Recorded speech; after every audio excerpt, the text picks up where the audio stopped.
안녕하세요. 저는 30대의 마지막 끈을 잡고 마흔이 오지 않길 바라는 평범한 가정주부입니다.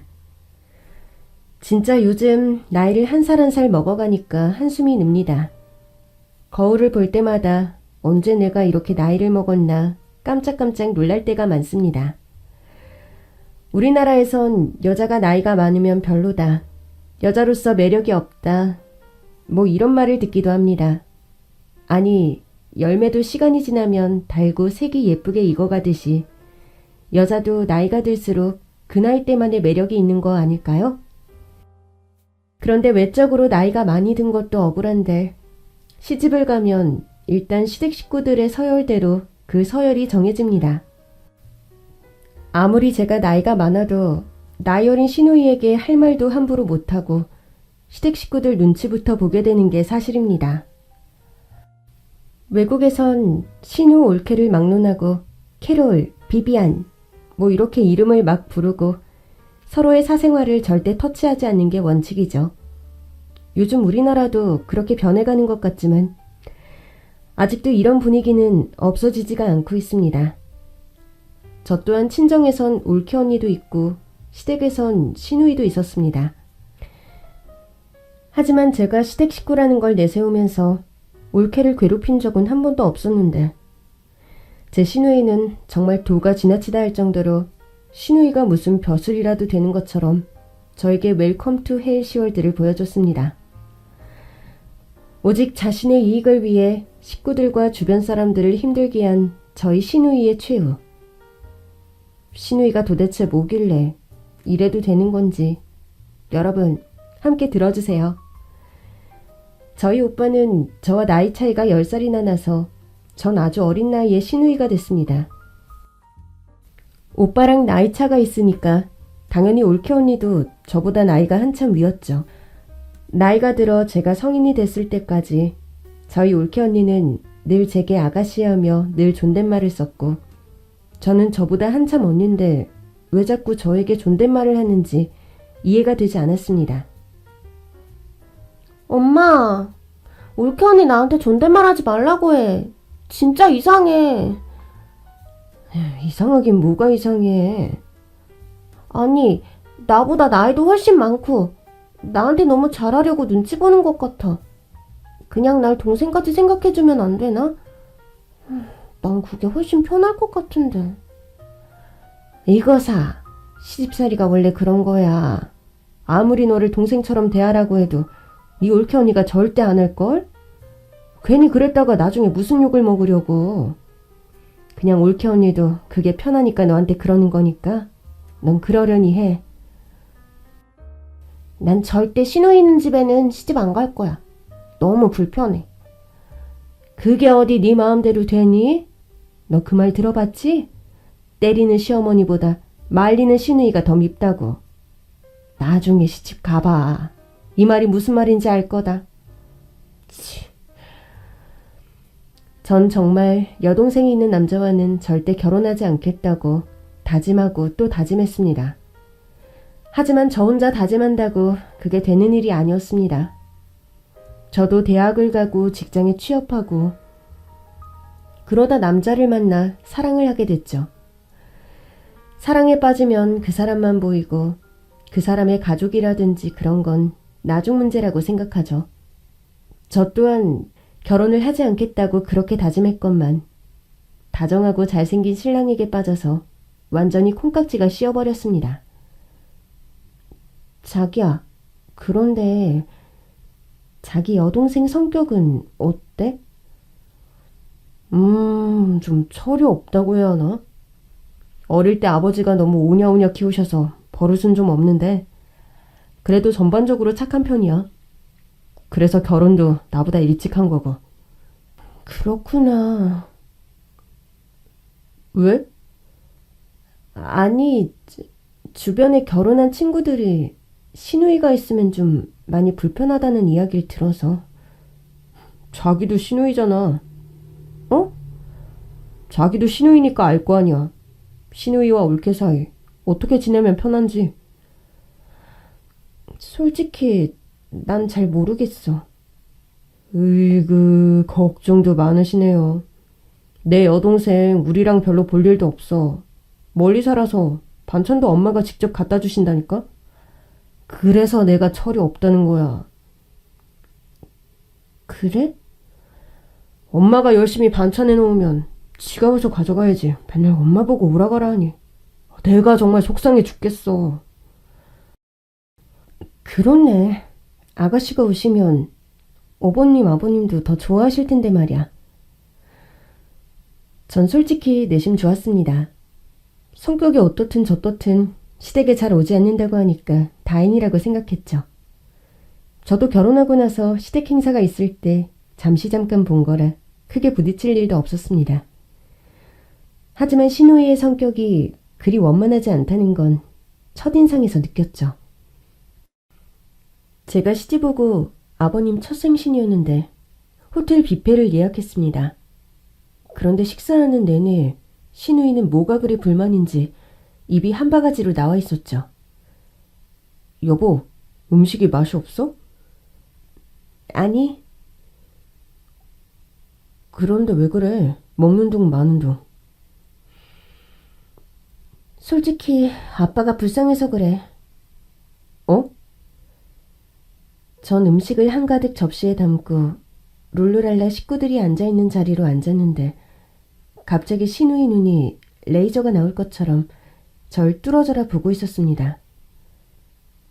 아가씨, 뭐 불편하세요? 언니는 가정교육을 어떻게 받은 건지 모르겠네. 네? 언니 시집 오고 우리 아빠 첫 생신인데 호텔 뷔페? 그냥 이렇게 얼렁뚱땅 넘어가려고?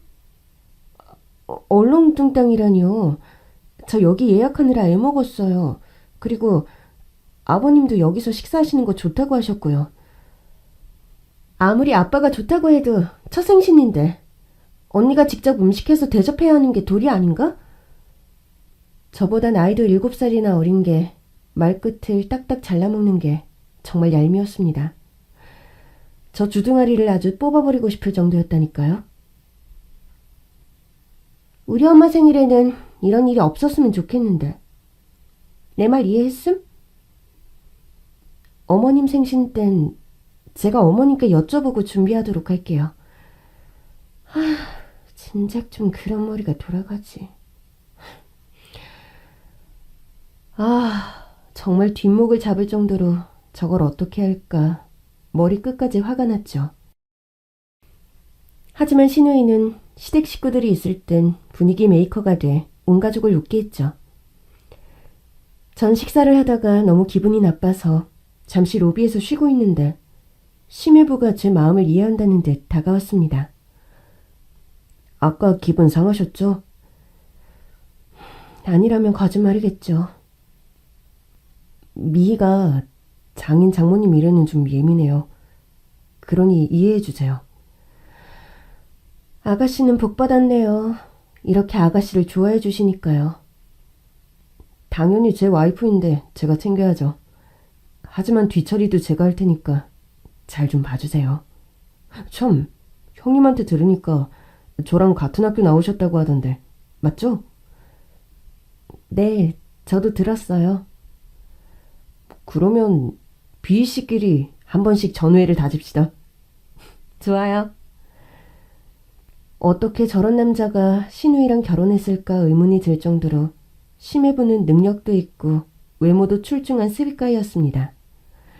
물론 제 남편도 뒤지진 않지만 심해부는 정말 이해심이 많은 사람이었죠. 한 번씩 신우이를 만나는 날 빼곤 다른 식구들과는 절대 부딪힐 일이 없었습니다. 시부모님도 남편도 너무 좋은 사람들이었죠. 시어머니께서도 일하는 며느리 힘들다고 절 늘 챙겨주셨고 아버님도 제가 시집 오고 나서 며느리가 생겼다고 너무 좋아하셨어요. 신혼 1년은 전 제가 정말 결혼을 잘한 케이스라고 생각했습니다.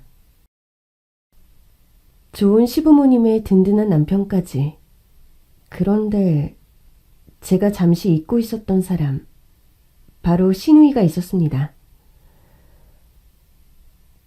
정은아, 일을 어떻게 하면 좋으냐? 왜요? 무슨 일 있으세요? 미가. 남편은 밤늦게 전화온 시아버지의 전화를 받고 사색이 된 채로 어찌할 바를 몰라 했습니다. 자기야, 왜 그래? 미가 유서를 쓰고 집을 나갔대.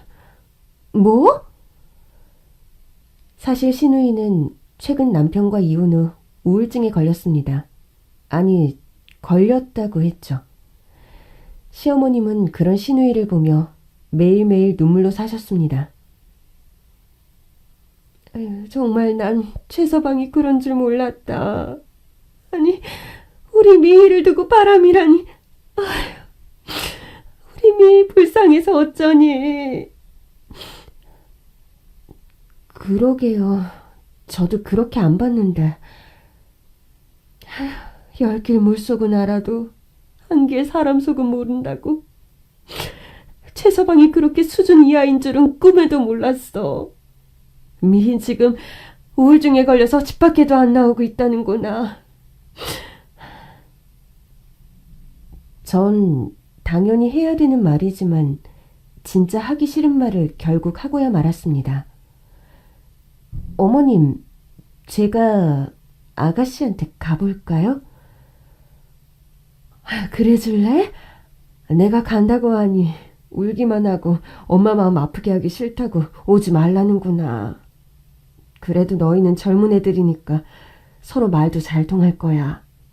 미안하지만 시애미가 부탁 좀 하마. 네, 그럴게요. 걱정 마세요. 다음날 신우이에게 걱정이 돼서 문자로 집에 가겠다고 하니 자기 집 비밀번호만 띡 보내고는 그 어떤 말도 없었습니다. 뭐야? 문 따고 알아서 들어오라는 거야? 진짜. 내가 참는다 참어. 전 시어머니를 생각해서 신우이 집에 갔고 비밀번호를 누르고 갔습니다. 그런데 온 거실에는 배달음식 그릇들을 치우지도 않고 이리저리 나뒹굴고 있었고 집안은 그야말로 돼지우리가 따로 없었습니다. 아가씨! 아가씨! 전 안방에 있나 하고 문을 열었는데 정말 헉이었습니다. 피자 한 판을 끌어안고 텔레비전을 틀어놓은 채 코를 골며 자고 있는 거였습니다. 우울증? 전 절대 우울증은커녕 지 혼자 산다고 이제 멋대로 살아보자는 반항기 가득한 꼴통으로밖에 보이질 않았습니다. 아가씨! 아가씨! 청소 좀...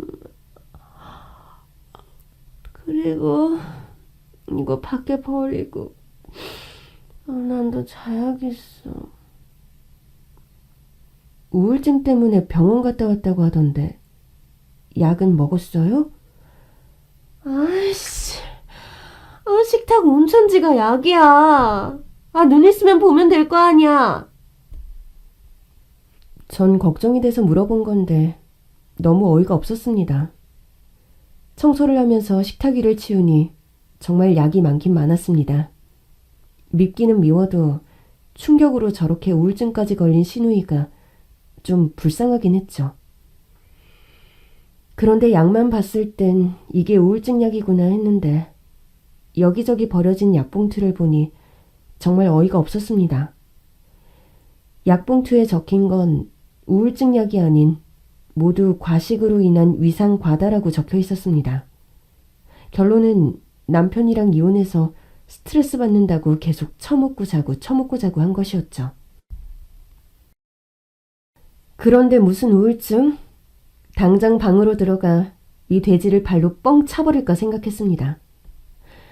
하지만 지 인생 지가 살겠지 하고 전 청소만 해주고 돼지 같은 신우이 집을 나와버렸죠.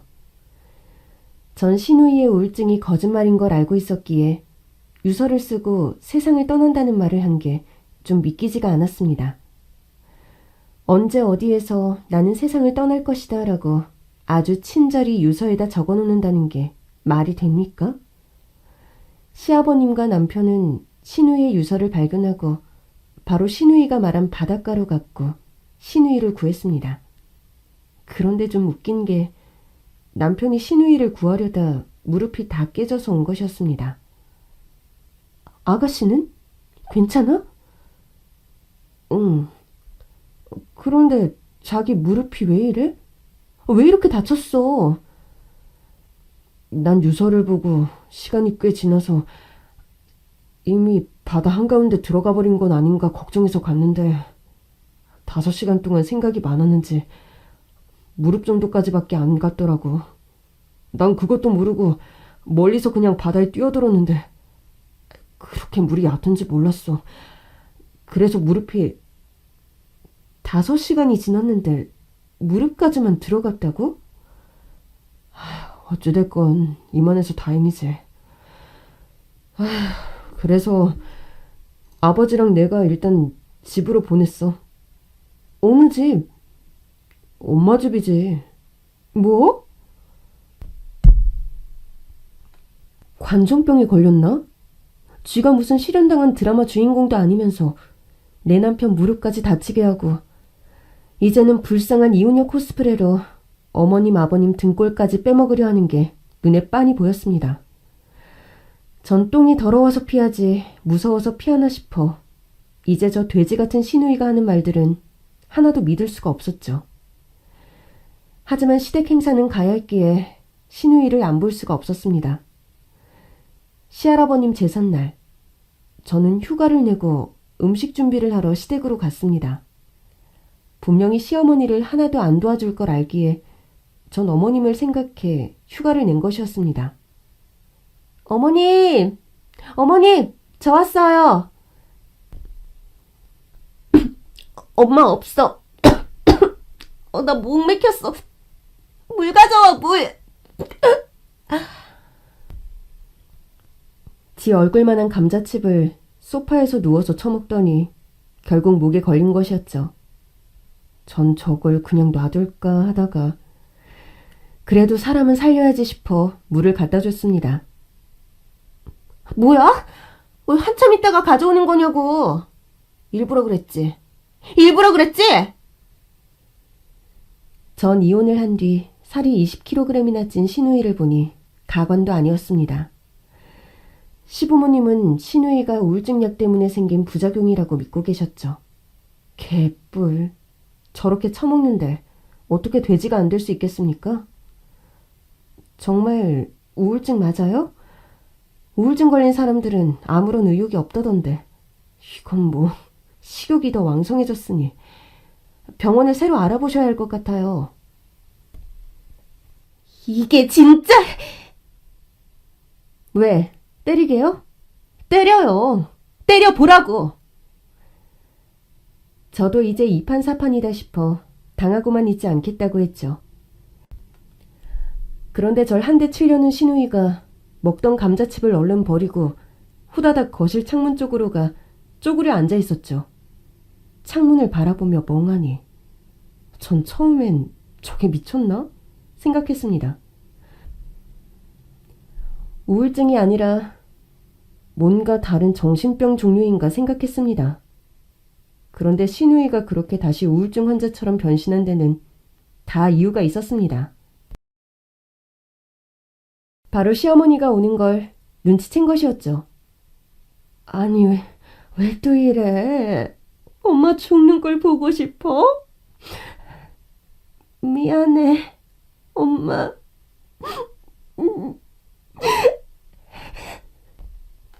꼴값 떨고 있네.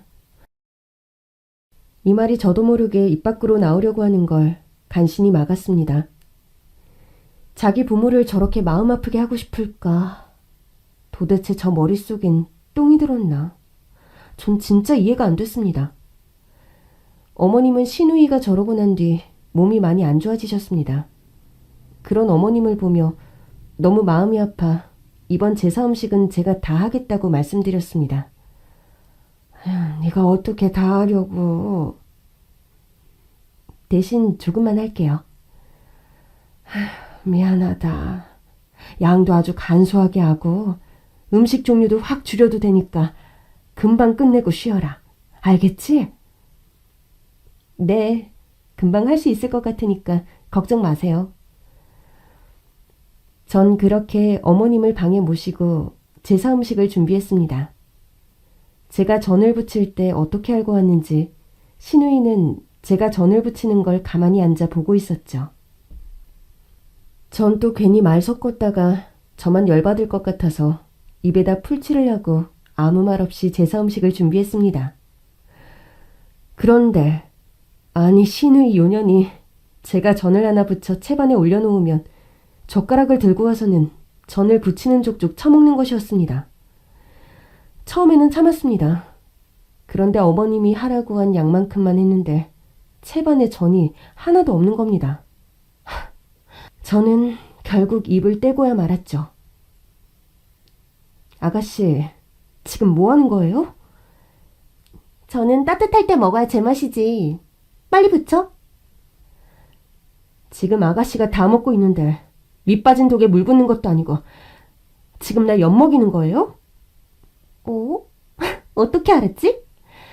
네 엿도 먹이고 난 전도 먹고 좋잖아. 정말 이게... 전 전조각을 들고 정말 신우이 이 못된 년을 오늘은 진짜 한 방 먹이고 너 죽고 나 죽자는 심정으로 덤볐습니다. 그런데 체중이 늘고 힘도 세졌는지 제 팔을 꽉 쥐곤 프라이팬에 제 손을 갖다 대려 했습니다. 죽고 싶냐? 오늘 여기다가 그냥 확 붙여버릴까? 조심해. 오늘 딱 한 번만 봐줄 테니 다음에 또 기어오르면 그땐 확. 알지? 무슨 조폭도 아니고 제 팔을 뜨거운 프라이팬에 지져버린다니. 정말 무섭고 저게 저렇게 지랄하는 걸 멈추게 하려면 신우이 뒤를 캐봐야겠다는 생각이 들었습니다. 지피지기면 백전백승이라는 말처럼 말이죠. 미희는 아직도 방에 있냐? 그런 것 같아요. 오늘 이 사람이 혼자서 음식 다 했다네요. 엄마 힘드실까봐. 아이고, 우리 며느리 고생했다. 안 그래도 너희 어머니가 요즘 몸이 많이 안 좋아서 제사 안 지내려고 했는데 그래도 조상님께 그럴 순 없어서 내가 지내자고 했다. 다음엔 제사 음식은 만들어 놓은 거 사서 지내자. 요즘 사람들 많이 그런다던데. 괜찮아요, 아버님. 음식하는 건 하나도 안 힘들어요. 그런데 자기야, 왜 이렇게 얼굴에 핏기가 하나 없어? 그리고 땀은 왜 이렇게 흘려? 어디 아파? 아니, 그냥 전 부치다 보니 더워서 그런가 봐. 괜찮아. 얼굴이 하얗게 질릴만도 했죠. 아까 제 손이 뜨거운 기름에 담가질 뻔했으니까요. 신우이는 제사상을 차리고 제사를 지낼 때도 우울하다며 방 밖으로 나오지도 않았습니다. 그런데 제사가 끝나고 어지럽다며 머리를 잡고 나오는 것이었습니다. 미애야, 왜 그래? 머리 아파? 먹은 게 없어서 좀 어지러운 것 같아. 전 물을 먹다가 신우이가 하는 소리를 듣고 그대로 남편 얼굴에 뿜었습니다. 아우 차가워. 미안. 너무 웃긴 얘기를 들어서. 웃긴 이야기? 나중에 이야기해줄게. 먹은 게 없다고? 지 몸만한 감자칩 봉지를 다 처먹고 조상님보다 지가 먼저 제사 음식을 먼저 먹어놓고는 먹은 게 없다고 하는 신우이가 정말 웃겼습니다. 어쩜 저렇게 연기를 잘하는지 여우주연상이 따로 없었죠. 미희야, 올케 언니가 너 좋아하는 전 많이 해놨어. 조금이라도 먹어봐. 언니가 고생 많이 했네. 언니 고생한 거 생각해서라도 조금만 먹을게. 그래. 신우이는 식탁에 앉자마자 손으로 입을 가리며 입 한가득 먹는데 다른 사람이 자세히 보지 않으면 안 먹는 것처럼 보였습니다. 예전에 야바위꾼 아시죠? 손놀림으로 사람들 속이는 사람. 딱 신우이가 하는 짓이 그랬습니다. 엄마, 는 못 먹겠어. 아니, 얼마 먹지도 않았구만. 괜찮아. 나 기분이 좀 그래. 방에 들어갈게. 그래, 얼른 들어가. 아니, 엄마, 미 우울하다고 하는데 저렇게 방에만 있으면 사람이 더 처지기 마련이에요. 차라리 오늘 같은 날 음식은 못해도 이따가 설거지를 하든 잭이라도 좀 닦아야 하는 거 아니에요? 자꾸 움츠러져 있다고 낫는 병이 아닌데. 너무 그런 말 마라. 미는 지금 이혼하고 사는 게 아닐 거야. 먹지도 자지도 못하고 불쌍하지도 않니? 너도 그렇고 주란이도 조금만 더 이해해주자. 지가 잘못한 것도 아니고 저렇게 당했으니 속이 오죽하겠니? 전혀 다 뻥이라고요. 라고 외치고 싶었지만 전 말할 수 없었습니다. 시부모님이 오히려 더 큰 상처를 받으실까봐 걱정이 됐기 때문입니다. 저는 설거지를 하고 쓰레기를 비우러 나가는데 누군가 절 따라오는 느낌이 들었습니다. 바로 신우이였죠. 담배 끊었는데 너 때문에 담배 생각이 안 날 수가 없다. 야, 네가 오빠 보고 나보고 방에 처박혀 있지 말고 나와서 제기 닦으라 그랬냐? 내가 말 안 해도 누구나 당연히 할 수 있는 말 아닌가? 아니, 이게 말을 끊어? 어디 하늘 같은 신우이한테. 너도 말 깠잖아. 니보다 나이 훨씬 많은 올케 언니한테. 그래, 올케 언니. 내가 지금 남편 새끼가 바람나서 이혼당하고 마음 좀 달래보려고 하는데 왜 자꾸 지랄이냐고. 지랄이. 너 한 번만 더 오빠 입에서 이상한 소리 나오면 그땐 네 아가리를 찢어 놓을 테니까. 아이씨. 신우이는 담배꽁초를 저한테 던지고는 집으로 들어가 버렸습니다. 전 저걸 진짜 가만두지 말아야겠다는 확신이 점점 들었죠. 제 남편이 틀린 말 한 것도 아니고 자기가 걱정돼서 한 말인데 지 기분 더럽다고 나한테 막말을 해대다니. 그날 이후 저는 신우이가 우울증 환자 코스프레를 하며 온 식구 마음을 다치게 하는 건 정말 잘못된 일이라고 생각했습니다. 그렇게 신우이를 어떻게 하면 정신 차리게 할까 고민하던 중 남편의 휴대전화를 우연히 보게 됐습니다. 그런데 거기엔 남편이 신우이에게 매달 100만 원씩 정기적으로 돈을 보낸 이력이 있었습니다. 아니, 저렇게 집에만 있는 신우이가 매달 100만 원이 왜 필요한지 전 남편에게 따져 물었습니다. 이거 뭐야? 집에만 있는 사람이 왜 100만 원이 그것도 매달 필요한 건데? 어디 쓸 데가 있나 봐. 어디에 쓴다고 물어봤어? 지도 마음도 울적하고 약 부작용도 있으니까 인터넷으로 필요한 거 산다고 용돈 좀 달라고 하더라고. 인터넷 강의를 듣는다던가? 아무튼 그랬어.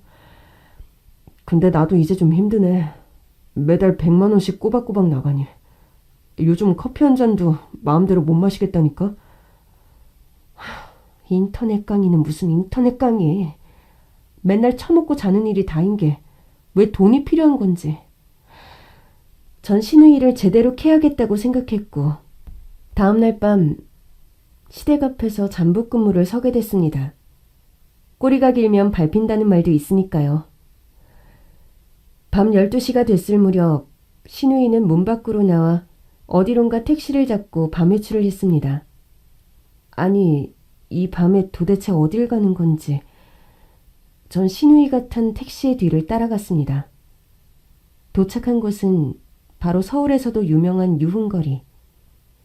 그런데 신우이는 가방 하나를 들고 근처 화장실로 가더니 짧은 치마와 진한 화장을 하고 나오는 것이었습니다. 그리고 엘리베이터를 타고 올라갔습니다.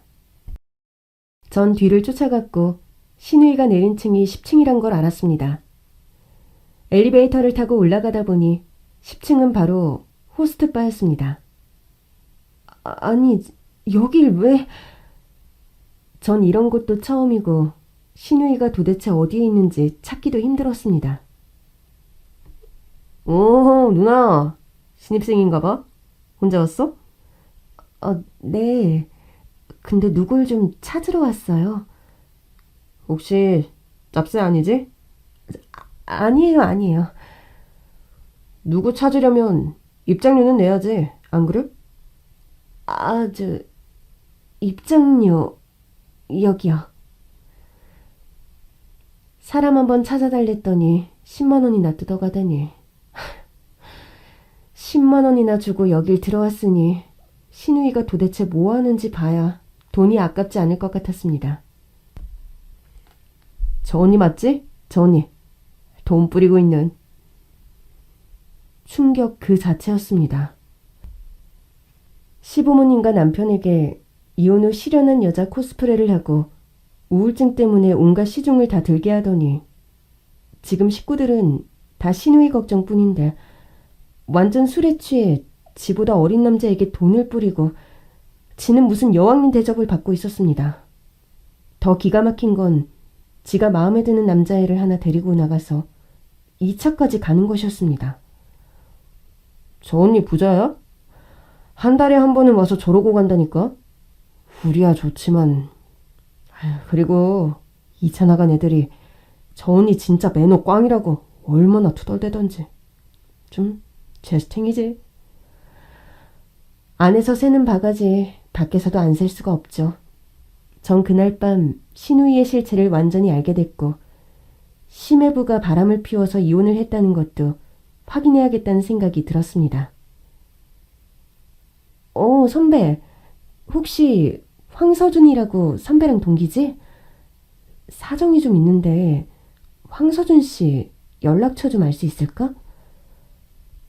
신우이가 이혼할 당시 심해부는 자신의 잘못 때문에 신우이랑 이혼한 것에 대한 죄책감 때문에 미국으로 도망을 갔다고 들었습니다.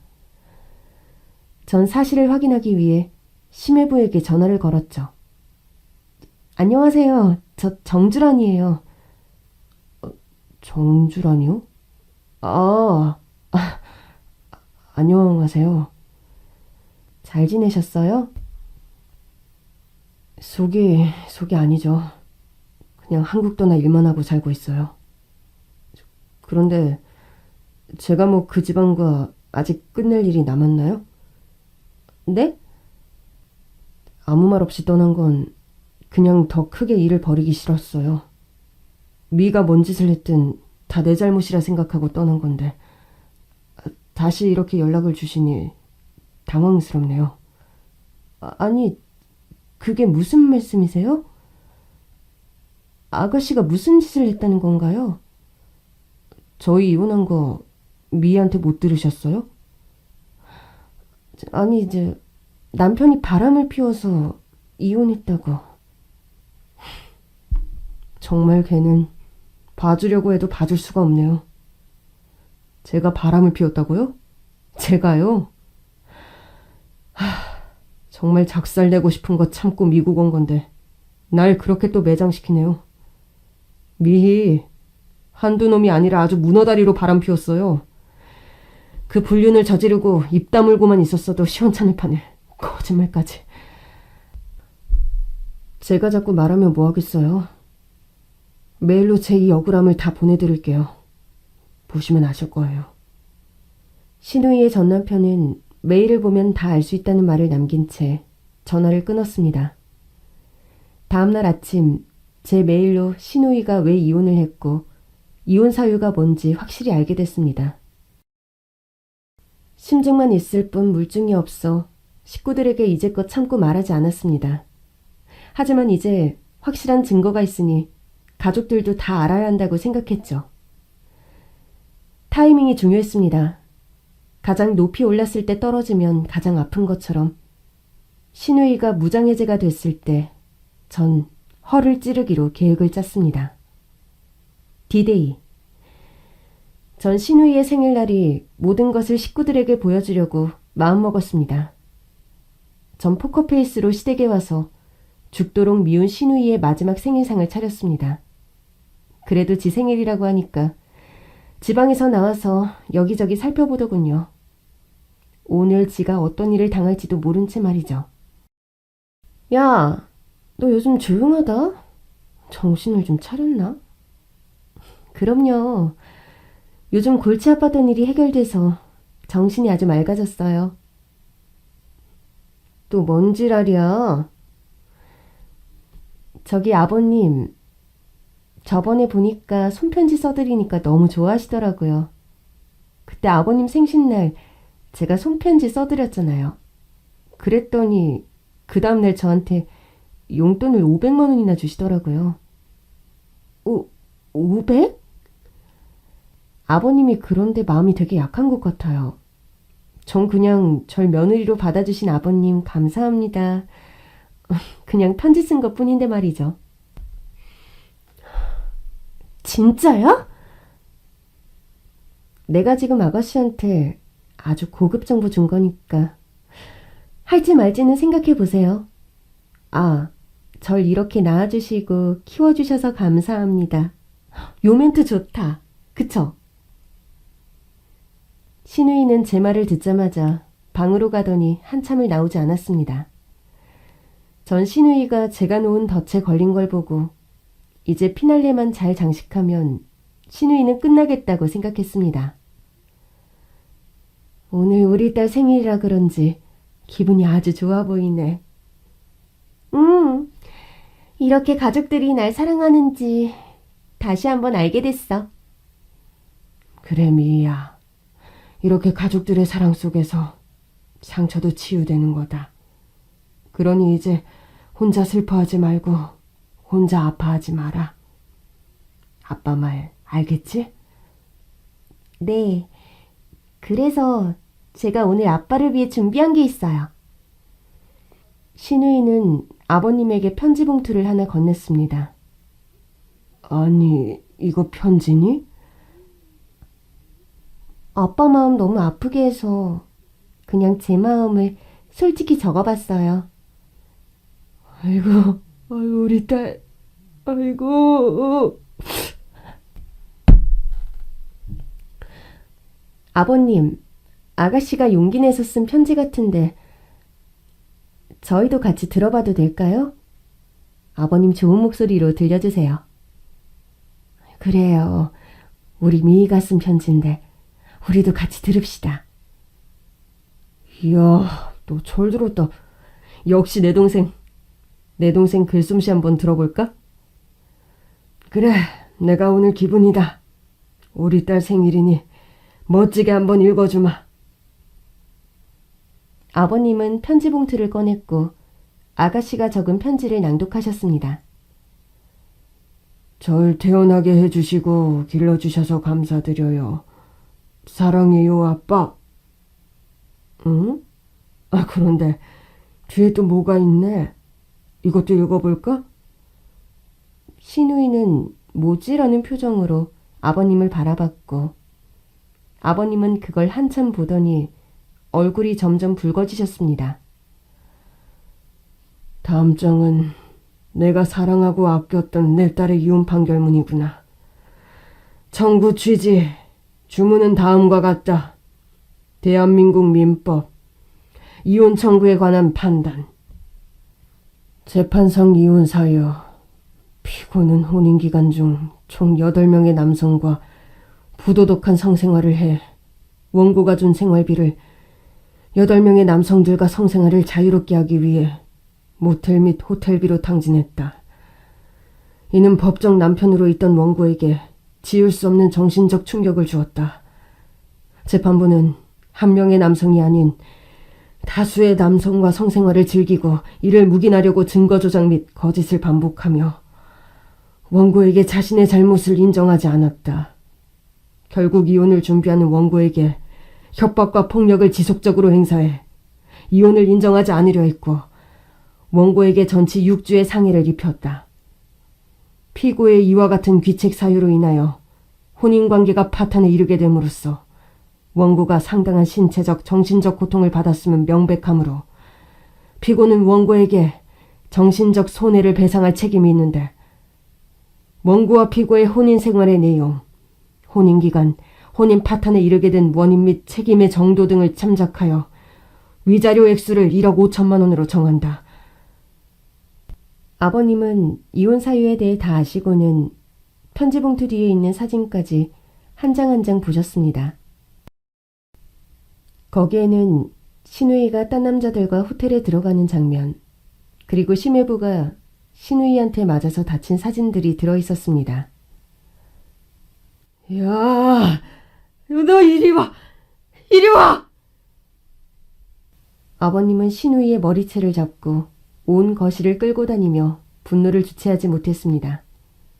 야, 이년아, 요적에서 파버릴 년아, 너 때문에 좋은 식구가 매일매일 사로른 판을 걷고 네 엄마는 병까지 얻어서 저러고 있는데 뭐? 어쩌고 저쩌지? 남자에 미쳐 돈 것도 아니고 뭐 8명? 세상에서 제일 더러운 짓을 내 딸이 하고 있었다니. 아이고, 너 그래서 최서방 미국으로 내쫓은 거냐? 입이 있으면 말을 해, 말을 하라고! 아빠, 그게 아니라, 근데 왜 저기 들어있는 거지? 너 오늘 나 죽이려고 일부러 이거 넣었지? 어? 부모 죽이고 네 혼자 호의호식하려고! 신우이가 경악할 만했습니다. 본인은 아버님께 500만 원이라는 용돈을 받을 수 있다는 제 말에 속아 가식적인 편지를 썼고 전 신우이가 잠깐 방을 비운 사이 이혼 사유와 신우이의 불륜 증거를 몰래 넣어두었죠. 너 나가. 너 내 딸 아니야. 난 최서방이 잘못해 이혼한 줄 알고 매일 밤 내 딸이 너무 불쌍해서 눈물로 지샜는데 이런 더러운 짓을 저지르고 뭐? 우울증? 어디 감히 부모한테. 넌 돌았어. 너 미쳤어. 우울증이든 뭐든 너 정신병원 가. 정훈아, 이 물건 정신병원 보내라. 빨리. 엄마, 내가 잘못했어. 꼴도 보기 싫어. 나가. 내 앞에서 평생 나타나지 마. 알겠어? 나가!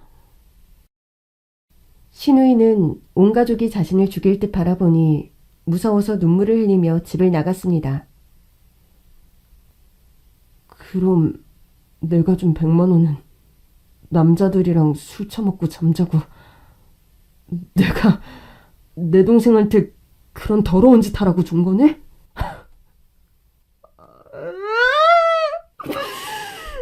이미 죽여버릴 거야! 온 집안을 쑥대밭으로 만들어 놓고 저렇게 지 살자고 집 나간 신우이. 정말 끝까지 인간이 아니구나 생각이 들었습니다. 그날 이후 어머님은 병이 깊어져 병원에 입원을 하셨고 아버님은 매일 술과 담배로 매일매일 보내셨습니다.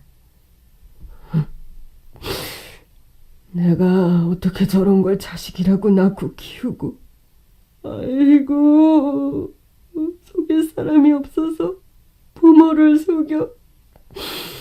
저건 내 자식 아니야. 아니야! 아버님, 그만 드세요. 이러다 몸 다 상하세요. 주란아, 너 아니었으면 나 벌써 이 세상 떴다. 그래도 네가 있어서 우리 식구가 이렇게 견디는 것 같다. 내가 전년 우울증 걸렸다고 유서 써놓고 바다에 뛰어든다고 했을 때 알아봤어야 했어. 아이고, 내가 죽어야지. 아이고. 정말 생각해보니 유서를 쓰고 세상을 등지겠다고 했을 때부터 신우이는 부모를 속이고 자신이 피해자다.